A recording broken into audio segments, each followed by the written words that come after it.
गीता जी अध्याय 8 श्लोक संख्या 1, 2 फर्स्ट एंड सेकंड। ओम श्री परमात्मने नमः।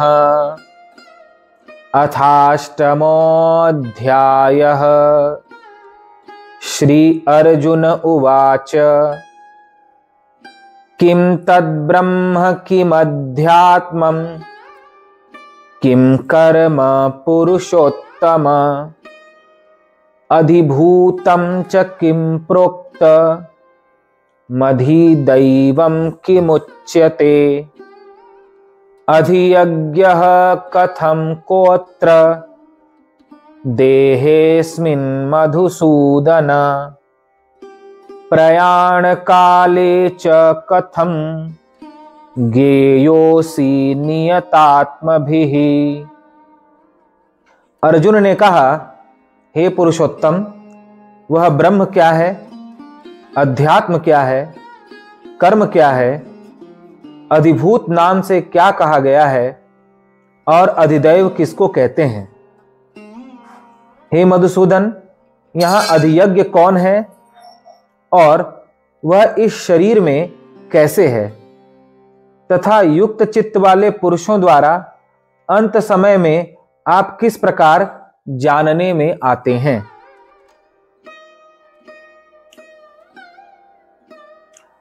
भगवान श्री कृष्ण ने 7वें अध्याय का उपसंहार करते हुए कहा कि जो जन्म और मृत्यु के बंधन से छूटना चाहते हैं, बुढ़ापा के महारोग से और मृत्यु के महाभय से मुक्त होना चाहते हैं, उन्हें हर प्रकार से मेरी शरण लेकर मेरा ही स्मरण चिंतन भजन करना चाहिए। उन्होंने कहा कि जो जरा मृत्यु से छूटने के लिए मेरी शरण में आकर मेरी प्राप्ति का प्रयत्न करते हैं, वो अधिदैव, अधिभूत और अधियज्ञ के सहित अंत काल में मुझे भजने वाले मुझे ही प्राप्त करते हैं। भगवान ने कहा, अधियज्ञ, अधिभूत और अधिदैव सहित मुझे ही जानते हैं, मुझे ही प्राप्त करते हैं, जो मेरी प्राप्ति का प्रयत्न करते हैं। इस संपूर्ण ब्रह्मांड का मूल परमात्मा ही है। जैसे वृक्ष है, वृक्ष में पत्ते हैं, फूल हैं, फल हैं, टहनियां हैं, डालियां हैं, तने हैं, सब कुछ बदलता है लेकिन जड़ वही रहती है। पतझड़ के समय में पत्ते बदल जाते हैं, पुराने पत्ते गिर जाते हैं, नई कोपलें आ जाती हैं। फिर अगले वर्ष पतझड़ आता है तो फिर पुराने पत्ते गिर जाते हैं, फिर नई कोपलें आ जाती है, नए पत्ते लग जाते हैं। फिर पतझड़ आता है तो फिर वे पुराने पत्ते हो जाते हैं, वो गिर जाते हैं और नए पत्ते लग जाते हैं। ऐसे ही कभी फूल खिलते हैं, बड़े होते हैं, सुगंध बिखेरते हैं, फिर वे भी गिर जाते हैं। कोई यदि वृक्ष के डालियों को काट दे, तने को काट दे, तो भी वे पुनः उग आती हैं। यानी वृक्ष में सब कुछ बदल जाता है, पत्ते झड़ जाते हैं, नए आ जाते हैं, फूल गिर जाते हैं, फिर नए खिल जाते हैं, फल मौसम के अनुसार आते हैं, फिर समाप्त हो जाते हैं, लेकिन जड़ वही रहती है। यदि जड़ न रहे तो न पत्ते होंगे, न डालियां होंगी, न तना होगा, न पुष्प होंगे, न लताएं होंगी, न फल इत्यादि होंगे। उसी प्रकार परमात्मा इस संपूर्ण ब्रह्मांड का मूल है। मूल का तात्पर्य जड़ है। हमारा, आपका, पशु पक्षी कीट पतंगों का, देवताओं का, पितरों का, गंधर्वों का, नागों का, जितने भी चराचर जगत के प्राणी हैं तथा जो भी चराचर जगत है, उन सभी का मूल यानी जड़, अविनाशी, सनातन, सच्चिदानंद परब्रह्म परमेश्वर है। उस परमात्मा के द्वारा ही हम सभी उत्पन्न होते हैं। जैसे जड़ से ही वृक्ष है, जड़ से पत्ते हैं, जड़ से फूल है, जड़ से फल है, ऐसे परमात्मा जड़ है और उस परमात्मा रूपी जड़ से यह संपूर्ण जगत प्रकट हुआ है। पत्ते गिर जाते हैं फिर नए आ जाते हैं, ऐसे ही हम सब मृत्यु को प्राप्त हो जाते हैं, फिर नया जन्म हो जाता है, फिर नष्ट हो जाते हैं, फिर बन जाते हैं, फिर नष्ट हो जाते हैं, फिर बन जाते हैं। लेकिन यह शरीर भले ही जन्मे मरे, नष्ट हो जाए फिर दूसरा जन्म हो जाए, मृत्यु प्राप्त हो जाए फिर दूसरा जन्म हो जाए, किंतु अविनाशी तत्व परमात्मा एक ही रहता है। जिस अविनाशी परमात्मा से यानी जड़ से यह संपूर्ण प्राणी, यह संपूर्ण दृश्य जगत प्रकट हुआ है। परम पूज्य दादा गुरु श्री गीता घाट बाबा जी व्याख्या करते हुए कहते हैं गीता सुबोध में कि यथार्थ में तत्वतः जन्म और मृत्यु है ही नहीं, बनना और बिगड़ना है ही नहीं। भले ही हम कहते रहे मेरा जन्म हुआ है, मृत्यु भी होगी, लेकिन जन्म और मरण कहीं है ही नहीं। तो क्या है? कहते हैं जन्मना मरना नहीं है, एकमात्र परिवर्तन है। एक अवस्था दूसरी अवस्था में परिवर्तित होती रहती है। कभी भी कुछ नष्ट नहीं होता, न बनता है। जैसे सिक्का, पुराना सिक्का जब उसके नंबर मिटने लग जाते हैं तो बैंक वाले उसे भट्टी में डाल देते हैं और गलाकर नए सिक्के बना लिए जाते हैं। पुराने सिक्कों को भट्टी में गलाकर नया सिक्का बनाया जाता है। पुराना सिक्का नष्ट नहीं हुआ, केवल भट्टी में तप कर फिर उसे सांचे में ढाल दिया गया तो वो नया हो गया। उसी प्रकार प्रकृति भट्टी की तरह है। जब यह शरीर पुराना हो जाता है, वृद्ध हो जाता है, काम करने योग्य नहीं रह जाता, तो प्रकृति रूपी भट्टी में इसे डाल दिया जाता है परमात्मा के द्वारा। और यह शरीर प्रकृति रूपी भट्टी में जब तप जाता है तो फिर इसे दूसरा नया शरीर प्राप्त हो जाता है। इस प्रकार केवल परिवर्तन है, यहां मरण नहीं है, न जन्म है। जैसे बचपन अवस्था जवानी अवस्था में बदल जाती है, जवानी अवस्था बुढ़ापे में बदल जाती है, बुढ़ापा मृत्यु में बदल जाता है और मृत्यु अगले जन्म में बदल जाता है। उसी प्रकार सिर्फ परिवर्तन है, मरण नहीं है। किंतु सब बदलते हुए भी, सब परिवर्तित होते हुए भी एक अविनाशी सच्चिदानंद घन परमात्मा है, ब्रह्म है, जो नहीं बदलता है। और जो नहीं बदलता उसी के आधार पर सब कुछ है। अपरिवर्तन के आधार पर ही परिवर्तन है। जो कभी नहीं बदलता उसी का आधार लेकर सब कुछ बदलता रहता है। उसे ही ब्रह्म कहते हैं, उसे ही परमात्मा कहते हैं। इस प्रकार भगवान कृष्ण कहते हैं कि जो मुझ ब्रह्म को, मुझ परमात्मा को जानने का प्रयास करता है, वह जरा और मृत्यु के बंधन से छूटकर अधिदैव, अधियज्ञ, अधिभूत सहित मुझे जान लेता है, मुझे प्राप्त कर लेता है। तो अर्जुन के मन में अब प्रश्न खड़ा हुआ और 8वें अध्याय में प्रारंभिक चरण के अंतर्गत अर्जुन ने भगवान कृष्ण से कुल 8 प्रश्न पूछे। जिसके हृदय में ये 8 प्रश्न स्वाभाविक आते हैं, वह जिज्ञासु होता है। यथार्थ में उसी दिन अध्यात्म में उसका जन्म होता है। अन्यथा वो भक्ति तो कर रहा है, साधना तो कर रहा है, लेकिन अभी वह बच्चों का खेल ही खेल रहा है। जैसे बच्चे देखा देखी किसी दूसरे की ताली बजाते हैं, उनसे कहा जाता है बेटा ताली बजाओ, ताली बजाते हैं, राधे राधे राधे राधे तो राधे राधे कहते हैं। उनको कहो जय श्री राम तो जय श्री राम, उनको उसका मतलब पता नहीं है। बस दूसरे कह रहे हैं, खुश हो रहे हैं, आनंद ले रहे हैं, तो वो उनकी नकल करके ऐसा कर रहे हैं।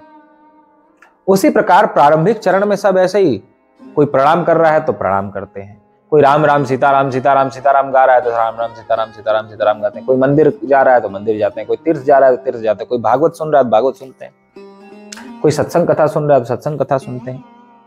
लेकिन धीरे धीरे धीरे धीरे धीरे धीरे जब बच्चा बड़ा हो जाता है तो वही राधे राधे का मतलब समझने लगता है, राधा राधा क्यों बोलते हैं। जब और समझदार हो जाता है तो फिर समझ जाता है कि हमें तीर्थ क्यों जाना चाहिए या अन्य स्थानों पर क्यों जाना चाहिए। ठीक उसी प्रकार हमें अध्यात्म का मतलब तब पता चलता है जब हम अध्यात्म में भी बड़े होते हैं। केवल शरीर से बड़े हो गए नहीं, अध्यात्म में भी बड़े होते हैं। और अध्यात्म में बड़ा होना कब माना जाएगा? जब आपके भीतर ये 8 प्रश्न खड़े हो जाए जो अर्जुन ने पूछा, तभी आप आध्यात्मिक हुए। उसके पहले अभी आप खेल कूद रहे हो अध्यात्म में, बच्चों के जैसा नकल कर रहे हो, क्रीड़ा कर रहे हो, आनंद ले रहे हो। अभी आपने अध्यात्म के रहस्य को जानने के लिए तत्परता प्राप्त नहीं कर पाई है, योग्यता प्राप्त नहीं कर पाई।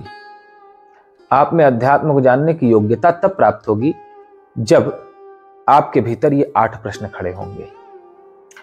ये 8 प्रश्न जिसके भीतर खड़े होते हैं वही जिज्ञासु कहलाता है। चाहे इस ब्रह्मांड में कोई भी भक्त हुआ, संत हुआ, उपनिषद पढ़ो, रामायण पढ़ो, भागवत पढ़ो, उसने ये ही 8 प्रश्न किए हैं। चाहे माता पार्वती ने भगवान शंकर के पास प्रश्न किया हो और भगवान शिव ने माता पार्वती के प्रश्न का उत्तर देते हुए पूरी राम कथा सुनाई हो, चाहे राजा परीक्षित ने भगवान सुखदेव के पास प्रश्न किया हो और सुखदेव जी ने राजा परीक्षित के प्रश्नों के उत्तर में 7 दिनों की भागवत सुनाई हो, चाहे अनेक उपनिषदों में शिष्यों ने अपने सद्गुरुओं से प्रश्न किया हो और सद्गुरुओं ने शिष्यों के प्रश्नों का समाधान किया हो, लेकिन सबने ये ही 8 प्रश्न घुमा फिराकर पूछे और इन्हीं 8 प्रश्नों के उत्तर दिए गए हैं सभी शास्त्रों में, जिसे भली प्रकार जान और समझ लेने पर सब कुछ जाना और समझा हुआ माना जाता है। प्रश्न पूछने का ढंग अलग हो सकता है उपनिषदों में शिष्यों के द्वारा, पार्वती जी के पूछने का ढंग अलग हो सकता है, सुखदेव जी से राजा परीक्षित के पूछने का ढंग अलग हो सकता है, लेकिन बात वही है, प्रश्न वही है, मूल वही है, तत्व वही है। ऐसे ही अब तक भगवान अर्जुन को समझाते रहे, अब अर्जुन भगवान से पूछकर समझते हैं। अब तक अर्जुन जिज्ञासु नहीं थे, केवल सुन रहे थे। यदि किसी के भीतर प्यास न हो और उसे जल पिलाया जाए तो उसका उतना महत्व नहीं है, किंतु जिसे बहुत प्यास लगी हो फिर उसे जल पिलाया जाए तो वह बड़े महत्व का होता है। आप किसी के घर गए, प्यास नहीं लगी है तो उसकी प्रसन्नता के लिए जल पी लेते हो कि नहीं पिएंगे तो क्या सोचेगा कि हमारे घर का जल भी नहीं पिए, तो थोड़ा जल आप पी लेते हो।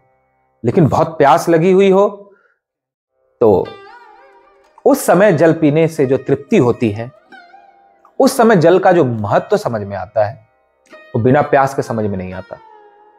ऐसे ही भगवान ने ज्ञान तो अति दिव्य दिया है, अब तक अर्जुन को कुछ भी छोड़ा नहीं है भगवान ने, सब कह दिया,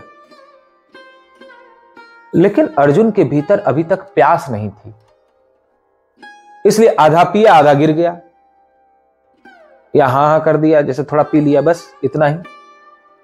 किंतु अब अर्जुन के भीतर प्यास जगी है भगवान की कृपा से। सुनते सुनते सत्संग उनके भीतर जिज्ञासा जाग गई है। जब रोज कोई सत्संग सुनता है हरि कथा सुनता है तो सुनते सुनते सुनते सुनते एक दिन उसके भीतर उठता ही है कि रोज जिस भगवान की महिमा बताई जा रही है, रोज जिस प्रभु का गुणगान किया जा रहा है, रोज जिस आत्म तत्व को, ब्रह्म तत्व को, आत्मज्ञान को प्रकाशित किया जा रहा है, वह क्या है? धीरे धीरे धीरे धीरे धीरे धीरे जानने की जिज्ञासा खड़ी होती है। ऐसे ही भगवान अर्जुन को पहले अपनी तरफ से बिना पूछे सुनाते हैं। अर्जुन सुनना नहीं चाहते हैं।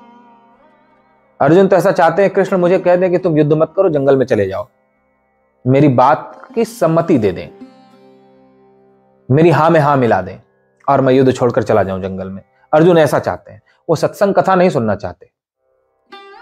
लेकिन भगवान उन्हें फिर भी अध्यात्म सुनाते हैं, न चाहते हुए भी उनको अध्यात्म सुनाते हैं। जैसे बिना प्यासे को जल पिलाया जाए, ऐसे बिना प्यासे अर्जुन को भगवान अमृत पिला रहे हैं। अब अर्जुन के भीतर प्यास जगी है। यदि किसी के भीतर प्यास ना हो तो अमृत भी जल के जैसा महत्वहीन हो जाता है, किंतु यदि किसी के भीतर प्यास हो तो जल भी अमृत से अधिक तृप्तिदायक लगता है, महत्वपूर्ण लगता है। अब अर्जुन के भीतर प्यास जगी है और अब अर्जुन स्वयं सुनना चाहते हैं। अब तक भगवान सुना रहे थे, अब अर्जुन सुनना चाहते हैं। इसलिए उन्होंने भगवान से 8वें अध्याय में प्रश्न किए, कुल 8 प्रश्न किए। पूछते हैं कि आप जिस ब्रह्म की महिमा बता रहे हैं और अभी अभी आपने कहा कि यदि कोई वृद्धावस्था और मृत्यु के दुख से छूटना चाहता है तो उसे ब्रह्म की शरण लेनी चाहिए, तो वह ब्रह्म क्या है, ब्रह्म किसे कहते हैं? यह पहला प्रश्न है। अध्यात्म क्या है? यह दूसरा प्रश्न है। कर्म क्या है? यह तीसरा प्रश्न है। अधिभूत किसे कहते हैं? यह चौथा प्रश्न है। अधिदैव किसे कहते हैं? यह 5वां प्रश्न है। अधियज्ञ कौन है? यह 6ठा प्रश्न है। वह इस शरीर में कैसे रहता है? यह 7वां प्रश्न है। तथा युक्त चित्त वाले, यानी ठीक ठीक जिनका चित्त आपकी भक्ति करता है, आप में लगा हुआ है, उन पुरुषों द्वारा यानी योगियों द्वारा, भक्तों द्वारा, युक्त चित्त पुरुषों द्वारा यानी भक्तों द्वारा, साधकों द्वारा अंत समय में आप किस प्रकार जानने में, अंतिम समय में वह आपको कैसे प्राप्त करता है। अंतिम समय का तात्पर्य देह त्याग के समय में, शरीर छोड़ते समय वह आपको कैसे प्राप्त करता है। कोई यदि आपका स्मरण करते हुए, आपका ध्यान करते हुए आप में चित्त लगाकर प्राण छोड़ता है तो वह कैसे आपको प्राप्त करता है, ये मैं आपसे जानना चाहता हूं। ये 8 प्रश्न अर्जुन ने भगवान कृष्ण से किए हैं, जो बड़े महत्वपूर्ण प्रश्न हैं, सभी साधकों जिज्ञासुओं के प्रश्न हैं। तो इन प्रश्नों का भगवान अपनी वाणी में क्या उत्तर देते हैं, इसे हम सब श्रवण करेंगे। इस पर आप सभी विचार करें, इससे सभी का मंगल हो। बोलिए गीता माता की जय।